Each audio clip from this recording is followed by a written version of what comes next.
ಚೋರ್ಲಾ ಘಾಟ್ನಲ್ಲಿ 400 ಕೋಟಿ ರೂಪಾಯಿ 2 truck robbery ಮಾಡಿದ್ದಾರೆ ಅಂತ ಹೇಳಲಾಗಿರುವಂತಹ ಕೇಸ್ಗೆ ಸಂಬಂಧಪಟ್ಟಂತೆ ಕ್ಷಣಕ್ಕೊಂದು ಟ್ವಿಸ್ಟ್ಗಳು ಸಿಗ್ತಾ ಇರೋದು 400 ಕೋಟಿ ರಾಬರಿ ಹೇಗಾಯ್ತು?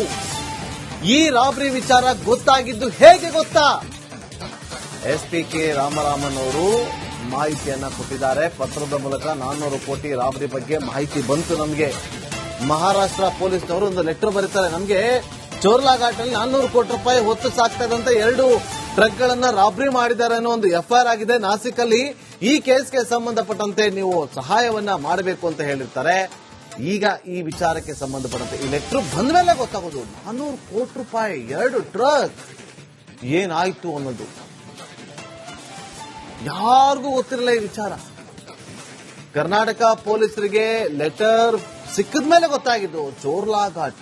ಈ ಚೋರ್ಲಾ ಘಾಟ್ ಎಲ್ಲಿ ಬರುತ್ತೆ ಅಂದ್ರೆ ಗೋವಾ, ಮಹಾರಾಷ್ಟ್ರ, ಕರ್ನಾಟಕ ಈ 3 ರಾಜ್ಯಗಳ ಬಾರ್ಡರ್ ಅಲ್ಲಿ ಬರುತ್ತೆ.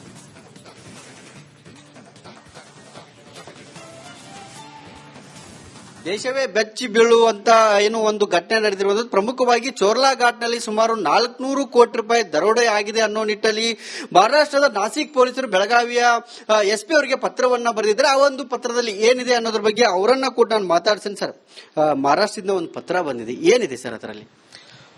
ಮಹಾರಾಷ್ಟ್ರದಿಂದ 6ನೇ ತಾರೀಕು ಒಂದು ಪತ್ರ ಬಂತು. ಅದು ನಮ್ಮಲ್ಲಿ 16ನೇ ತಾರೀಕು ರಿಸೀವ್ ಆಗಿದೆ. ನನ್ನ ಗಮನಕ್ಕೆ ಬಂದಿರೋ ಆ ಪತ್ರದಲ್ಲಿ ಏನಿದೆ ಅಂದ್ರೆ, ಸಂದೀಪ್ ದತ್ತ ಪಾಟೀಲ್ ಎಂಬ ಒಂದು ವ್ಯಕ್ತಿಯನ್ನ ಅಕ್ಟೋಬರ್ 22ನೇ ತಾರೀಕು ಒಂದು ವಿರಾಟ್ ಗಾಂಧಿ ಎಂಬ ಸೂಚನೆ ಮೇರೆಗೆ ವಿಶಾಲ್ ನಾಯ್ಡು ಮತ್ತು ಒಂದು 3 ಜನ ಸೇರಿ ಕಿಡ್ನಾಪ್ ಮಾಡಿರೋದಾಗಿಯೂ, ಯಾಕೆ ಕಿಡ್ನಾಪ್ ಮಾಡಿದಾರೆ ಅಂದ್ರೆ ಹೇಳುವ ಸಂದರ್ಭದಲ್ಲಿ ಇವನು ಕಿಡ್ನಾಪ್ ಮಾಡಿರೋ ಸಂದೀಪ್ ದತ್ತ ಪಾಟೀಲ್ ಅನ್ನ ಹೊಡೆದು, ನೀವು ಈ 400 ಕೋಟಿ ರೂಪಾಯಿ ಇದರನ್ನು ರಾಬರಿ ಮಾಡಿದೆ ಅಂದ್ರೆ ಅವ್ರಿಗೆ ಡೌಟ್ ಬಂತು.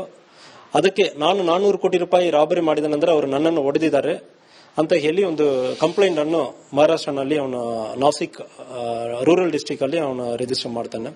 ಅದಾದ್ಮೇಲೆ ಕಿಡ್ನಾಪ್ ಕೇಸಲ್ಲಿ ಒಂದು 5 ಜನವನ್ನ ನಾಸಿಕ್ ಪೊಲೀಸ್ ಅವರು ಅರೆಸ್ಟ್ ಮಾಡಿರೋದು ಕಂಡು ಬಂದಿರುತ್ತದೆ. ಸೊ ಇದರಲ್ಲಿ ಇವನ ಮಾಹಿತಿ ಕೊಟ್ಟಿದ್ದಾನಲ್ಲ, ಚೋರ್ಲಾ ಘಾಟ್ ಏರಿಯಾನಲ್ಲಿ ಒಂದು 400 ಕೋಟಿ ರೂಪಾಯಿಯನ್ನು ರಾಬರಿ ಆಗಿರೋದಾಗಿ ಇವನು ಮಾಹಿತಿ ಕೊಟ್ಟಿರೋದನ್ನು ನಮಗೆ ತಿಳಿಸಿದ್ದಾರೆ. ಅದು ಬಿಟ್ಟು ಆ ಪತ್ರದಲ್ಲಿ ಬೇರೆ ಯಾವುದು ಮಾಹಿತಿ ಇರೋದಿಲ್ಲ. ಸರ್, ಈಗ ಚೋರ್ಲಾ ಘಾಟ್ ಅಂದ್ರೆ ಬೆಳಗಾವಿ ವ್ಯಾಪ್ತಿ ಬರುತ್ತೆ. ಹಾಗಾಗಿ ತಾವೇನಾದ್ರೂ ತನಿಖೆ ಮಾಡ್ತೀರಾ ಅಥವಾ ಸ್ವಯಂ ಪ್ರೇರಿತವಾಗಿ ದೂರು ದಾಖಲು ಮಾಡ್ಕೊಂಡು ಅದಕ್ಕೇನಾದ್ರೂ ಅವಕಾಶ ಆಯ್ತಾ? ಸೊ ಇದರಲ್ಲಿ 2-3 ಅವಕಾಶ ಈ ಕೇಸಲ್ಲಿ ಇದೆ. ಒಂದು ಏನಂದ್ರೆ, ಫಸ್ಟ್ ಆಫ್ ಆಲ್ ಈ ರಾಬರಿ ಆಗಿಲ್ವಾ ಎಂಬುದ್ರ ಬಗ್ಗೆ ಐ ವಿಟ್ನೆಸ್ ಇರಲಿ, ವಿಕ್ಟಿಮ್ ಇರಲಿ, ಈ ಕಂಪ್ಲೇಂಟ್ ಯಾರು ಬಂದಿಲ್ಲ ಇದು ಬರ ನಮ್ಮ ಕಡೆ. ಇದರಲ್ಲಿ ಕಂಪ್ಲೀಟ್ಲಿ ಹಿಯರ್ಸೆ ಎವಿಡೆನ್ಸ್ ಆಕ್ಟ್ ಅಲ್ಲಿ ಹಿಯರ್ಸೆನಲ್ಲಿ ಬಾಯಿ ಮಾತಲ್ಲಿ ಒಬ್ಬರು ಹೇಳಿ ಒಬ್ಬರ ಕಿವಿ ಮಾತು ಮೂಲಕ ಒಂದು 4-5 ಜನ ಕಡೆಯಿಂದ ಬಂದು ಫೈನಲಿ ಬರುವ ಸಂದರ್ಭದಲ್ಲೇ ಎಫ್ಐಆರ್ ಮಾಡೋದಕ್ಕೆ ಬರೋದಿಲ್ಲ. ಯಾವುದೋ ನಮಗೊಂದು ಪೀಸ್ ಆಫ್ ಎವಿಡೆನ್ಸ್ ಬೇಕು. ಈಗ ಎಫ್ಐಆರ್ ದಾಖಲು ಮಾಡೋದಕ್ಕೆ ಐ ವಿಟ್ನೆಸ್ ಇಲ್ಲ ಯಾರೋ ಒಬ್ಬರು ಬೇಕಾಗುತ್ತದೆ. ಈಗ ನಾಸಿಕ್ ಪೊಲೀಸ್ ಅವರು ಆಲ್ರೆಡಿ ಕಿಡ್ನಾಪ್ ಕೇಸಲ್ಲಿ ಎಫ್ಐಆರ್ ದಾಖಲು ಮಾಡಿದ್ದಾರೆ. ಅದು ವಿಚಾರಣೆ ನಡೀತಾ ಇದೆ.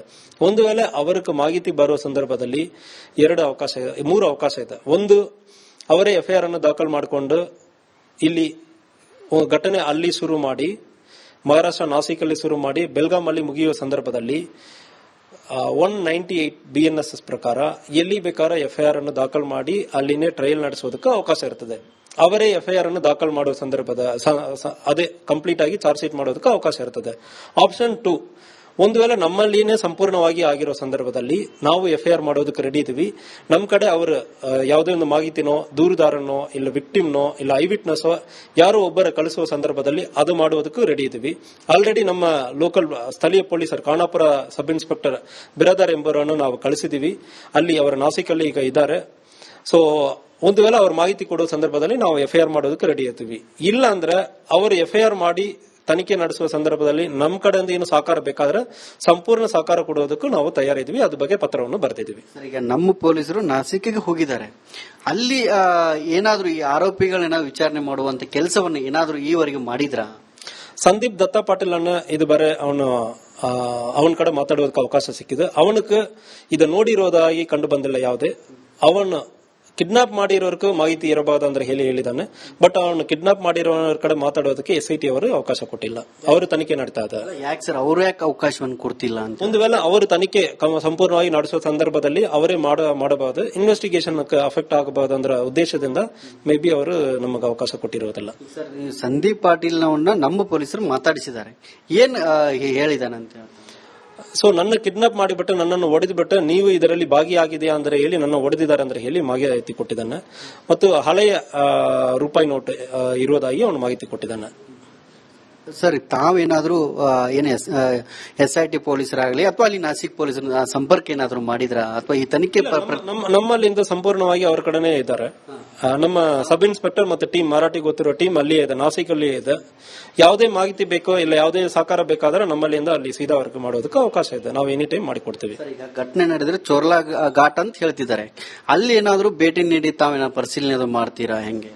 ಚೋರ್ಲಾ ಘಟ್ ಅಂದ್ರೆ ಇಲ್ಲೋದು ಮಹಾರಾಷ್ಟ್ರನಲ್ಲಿ ಇದೆ, ನಮಗ ಬರ್ತದೆ, ಗೋವಾಕ್ ಬರ್ತದೆ. ಎಕ್ಸಾಕ್ಟ್ ಸ್ಥಳ ಬಗ್ಗೆ ಯಾವ್ದು ಮಾಹಿತಿ ಇರಲ್ಲ, ನಮಗೆ ಇದು ಬರ ಕೊಟ್ಟಿರೋದಿಲ್ಲ. ಮಾಹಿತಿ ಬರುವ ಎಕ್ಸಾಕ್ಟ್ ಸ್ಥಳ ಮಾಹಿತಿ ಬರುವ ಸಂದರ್ಭದಲ್ಲಿ ನಾವು ಹೋಗ್ತೀವಿ. ಕೊನೆಯದಾಗಿ ಸರ್, ಒಂದು ವೇಳೆ ಈ ಚೋರ್ಲಾ ಘಾಟ್ನಲ್ಲಿ ಈ ಘಟನೆ ಆಗಿದ್ರೆ ಬೆಳಗಾವಿ ಪೊಲೀಸರ ತನಿಖೆ ಹೆಂಗಿರುತ್ತೆ ಅನ್ನೋ? ಸೊ ತನಿಖೆ 3 ಆಪ್ಷನ್ ನಾನು ಹೇಳಿದಾರಲ್ಲ, ಅವರು ಮಾಡಬಹುದು, ಇಲ್ಲ ನಮ್ಮ ಕಡೆ ತನಿಖೆ ಬರುವ ಸಂದರ್ಭದಲ್ಲಿ ನಾವು FIR ಮಾಡಿ ಸಂಪೂರ್ಣವಾಗಿ ತನಿಖೆಯನ್ನು ನಾವು ಮುಂದುವರಿತೀವಿ. ಒಂದಿಷ್ಟು ನ್ಯೂನ್ಯತೆಗಳು ಸರ್, ಗಡಿ ಭಾಗದಲ್ಲಿ ಬಾರ್ಡರ್ ಏನು ಖಾನಾಪುರದಲ್ಲಿ ನ್ಯೂನ್ಯತೆಗಳಿದ್ದಾವೆ, ಅಲ್ಲಿ ಚೆಕ್ ಪೋಸ್ಟ್ ಇದಾವೆ, ಅಬಕಾರಿ ಚೆಕ್ ಪೋಸ್ಟ್ ಇದಾವೆ, ಅಲ್ಲಿ CC ಕ್ಯಾಮೆರಾ ಸರಿಯಾಗಿ ವರ್ಕ್ ಮಾಡೋದಿಲ್ಲ. ಅಲ್ಲಿ ಹೆಂಗ್ ಒಂದ್ ವೇಳೆ ಆಗಿದ್ರೆ ನೀವು ಪ್ರಕರಣ ಹೆಂಗ್ ಬೆದರಿಸ್ತೀರಿ ಅನ್ನೋದು? ತನಿಖೆಗೆ ನಾವು CCTV ಕ್ಯಾಮೆರಾ ಮಾತ್ರ ನಂಬಿಕೊಂಡಲ್ಲ, ಸುಮಾರು ಅವಕಾಶಗಳು ಇರ್ತದೆ. ಸೊ ತನಿಖೆಯನ್ನು ನಾವು ಪ್ರೂವ್ ಮಾಡ್ತೀವಿ. ಅದು ಏನು ನಮಗೆ ಅಷ್ಟು ಕಷ್ಟ ಇಲ್ಲ. ಒಂದು ವೇಳೆ ನಾವು ಇಂಥ ಘಟನೆ ಆಗಿರುತ್ತೆ ಅಂದ್ರೆ ಅದು ಪ್ರೂವ್ ಮಾಡೋದು ನಮಗೇನು ಅಷ್ಟು ಕಷ್ಟ ಇರೋದಿಲ್ಲ. ಸೊ ಮತ್ತು ಮುಂದುವರೆದು ಗವರ್ಮೆಂಟ್ ಲಿಂದ ಒಂದು 5 ಕೋಟಿ ನಮಗೆ ಸಿಕ್ಕಿದೆ. ಅದರಲ್ಲಿ ಸುಮಾರು 400 ಕ್ಯಾಮೆರಾ ಇನ್ಸ್ಟಾಲ್ ಮಾಡ್ತಾ ಇದೀವಿ. ಅದರಲ್ಲಿ ಖಾನಾಪುರನು ಸೇರಿಸ್ಕೊಳ್ತೀವಿ. CM ಅವರು ಹೋಮ್ ಮಿನಿಸ್ಟರ್ ಮಾಹಿತಿ ಕೇಳಿದಾರಂತೆ, ನಿಜಾನ? ಸೊ ಇದ್ರ ಬಗ್ಗೆ ನಾವು ಸೀನಿಯರ್ ಆಫೀಸರ್ಗೆ ಮಾಹಿತಿ ತಿಳಿಸ್ತೀವಿ. ಪ್ರೋಟೋಕಾಲ್ ಪ್ರಕಾರ ಇದು ಎಲ್ಲರಿಗೂ ಮಾಹಿತಿ ಹೋಗ್ತದೆ.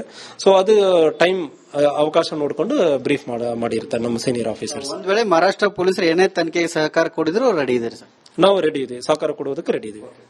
ಇದಿಷ್ಟು ಬೆಳಗಾವಿಯ SP ಆಗಿರುವಂತಹ K ರಾಮರಾಜನ್ ಅವರು ಹೇಳ್ತಿರುವಂತದ್ದು. ಕ್ಯಾಮರಾ ಪರ್ಸನ್ ಮಾಂದೇಶ್ ಜೊತೆ ಮೈಲಾರಿಪಡ, ರಿಪಬ್ಲಿಕ್ ಕನ್ನಡ, ಬೆಳಗಾವಿ.